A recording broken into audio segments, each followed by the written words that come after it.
गौतम बुद्ध की शिक्षाओं में करुणा, दया और प्रेम का विशेष स्थान है। इन गुणों के माध्यम से हम न केवल मानवता की सेवा करते हैं बल्कि पशु पक्षियों और अन्य जीवों के प्रति भी अपनी जिम्मेदारी निभाते हैं। एक प्रसिद्ध कथा में गौतम बुद्ध ने बताया है कि कुत्ते को रोटी खिलाने से हमें क्या लाभ हो सकते हैं। प्राचीन समय की बात है, गौतम बुद्ध अपने शिष्यों के साथ एक गांव से गुजर रहे थे। रास्ते में उन्होंने देखा कि एक भूखा कुत्ता एक गांव के बाहर बैठा हुआ था। उसकी हालत बहुत खराब थी और वह बहुत कमजोर लग रहा था। बुद्ध ने उस कुत्ते को देखा और अपने एक शिष्य से कहा कि वह कुत्ते को कुछ रोटी खिलाए। शिष्य ने गुरु की आज्ञा का पालन किया और उस कुत्ते को रोटी खिलाई। कुत्ते ने रोटी खाए और धीरे धीरे उसकी सेहत में सुधार हुआ। कुत्ते को रोटी खिलाने के 8 फायदे। 1 दया और करुणा का विकास। तारांकन, कुत्ते को रोटी खिलाने से हमारे भीतर दया और करुणा का विकास होता है। ये हमें सिखाता है कि सभी जीवों के प्रति हमारी जिम्मेदारी है, चाहे वे इंसान हो या पशु। 2 धर्म की पूर्ति। तारांकन, पशुओं को खाना खिलाना एक धार्मिक कार्य है जिसे सभी धर्मों में श्रेष्ठ माना गया है।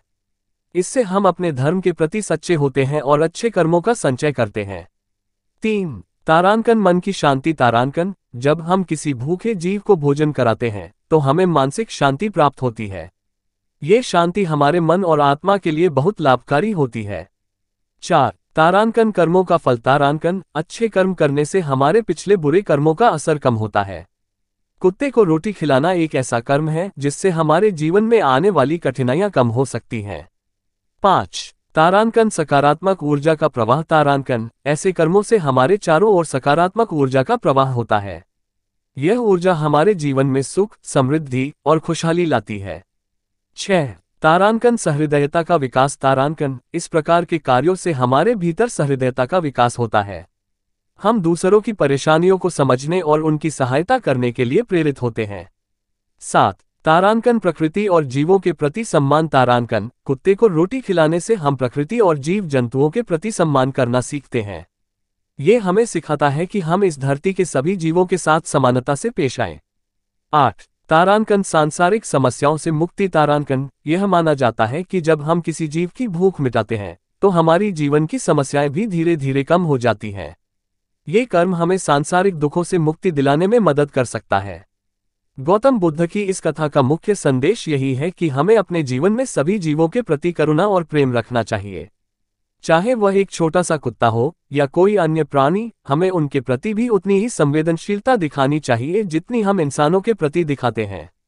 जब हम ऐसा करते हैं तो न केवल हम अपने जीवन को सुकून और शांति से भर सकते हैं बल्कि दूसरों के जीवन में भी खुशियां बांट सकते हैं। इस प्रकार बुद्ध की इस शिक्षा के अनुसार हमें हमेशा अपने आसपास के जीवों के प्रति करुणा और दया दिखानी चाहिए और उनका भला करने का प्रयास करना चाहिए। कुत्ते को रोटी खिलाने से जुड़ी एक बुद्ध की कहानी है जिसमें करुणा और दया का महत्व समझाया गया है। एक बार भगवान बुद्ध अपने शिष्यों के साथ एक गांव में गए। वहां उन्होंने देखा कि एक कुत्ता बहुत कमजोर और भूखा था। बुद्ध ने अपने शिष्यों से पूछा, इस कुत्ते को किसी ने खाना क्यों नहीं दिया? शिष्यों ने उत्तर दिया कि गांव में हर कोई अपने कामों में व्यस्त था और किसी ने उस कुत्ते की ओर ध्यान नहीं दिया। बुद्ध ने कहा, जो व्यक्ति इस कुत्ते को भोजन देगा वह न केवल कुत्ते की भूख मिटाएगा बल्कि उसकी आत्मा को भी शांति मिलेगी।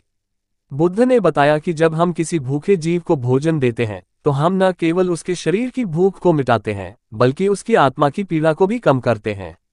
ऐसा करना हमारी करुणा और दया को बढ़ाता है और हमें सच्ची संतुष्टि का अनुभव होता है। इस कहानी से यह सीखने को मिलता है कि किसी भी जीव को, चाहे वह इंसान हो या पशु, मदद करना हमारे जीवन का एक महत्वपूर्ण हिस्सा होना चाहिए। ये कर्म हमें आध्यात्मिक और मानसिक संतुलन प्रदान करता है और हमें सच्ची शांति की ओर ले जाता है।